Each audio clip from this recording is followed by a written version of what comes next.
త్రిదశ rice అన్నింటికీ దగ్గరగా మీ మనసుకి మరింత దగ్గరగా త్రిదశ రైస్ వేర్ లైఫ్ షైన్స్.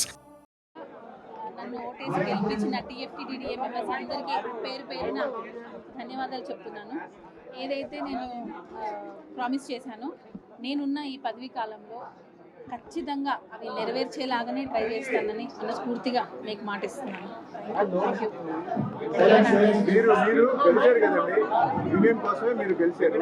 మీ మీద ఆరోపణలు వచ్చినాయి. వీటన్నిటికీ కూడా ఒక రెఫరెండం లాగానే ఎలక్షన్స్కి వెళ్ళారా ఏంటి? ఇప్పుడు రిజల్ట్ మీద మీరేమంటారు?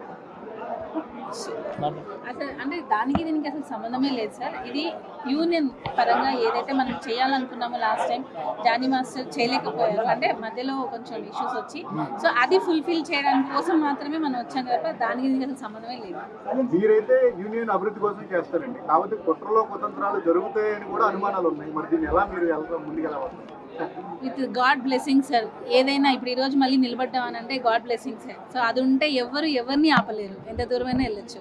సో యూనియన్ కోసం, యూనియన్ అభివృద్ధి కోసం ఏదైనా చేయడానికి ఉండదు. ఇన్సూరెన్స్కి ఎంత ఖర్చు అవుతుందండి మొత్తం? యూనియన్ ఇన్సూరెన్స్ అంటే ఒక 50 lakhs నుంచి 58 వరకు అవ్వచ్చు సార్. అది సో ఆల్రెడీ 40 అమౌంట్ వచ్చేసింది. మిగతాది ఫండ్సా లేకపోతే మేము ఓన్గా పెట్టడమా అనేది డిసైడ్ చేసుకుంటాం. మేడం, ఈ మా సెషన్లో లాగా రిటైర్ అయితే పెన్షన్ లాగా ఇస్తున్నారు. మీ దాంట్లో 45 years తర్వాత ఎవరు పిలువరు డాన్సర్స్ మోస్ట్లీ, ఎందుకంటే దాన్ని మీరు ఏ విధంగా తీసుకొని ఏ విధంగా ముందుకు చర్య తీసుకుందాం అనుకుంటున్నారు? సార్ ఇప్పుడు ఆర్టిస్ట్ అంటే వేరు, డాన్సర్ అంటే వేరు సార్. ఆర్టిస్ట్ అని అంటే ఓల్డ్ నుంచి యంగ్ ఏజ్ వరకు కూడా మనం చేయొచ్చు. బట్ డాన్సర్ అని అంటే డాన్స్ చేయాలి, ఖచ్చితంగా చేయాలి. సో దానికి దీనికి కొంచెం డిఫరెన్స్.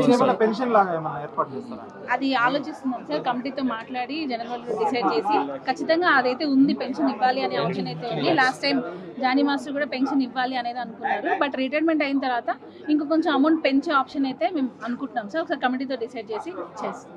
మీరు అంటే గెలవడానికి మీరు ఇచ్చిన హామీలు ఏంటి? మేనిఫెస్టో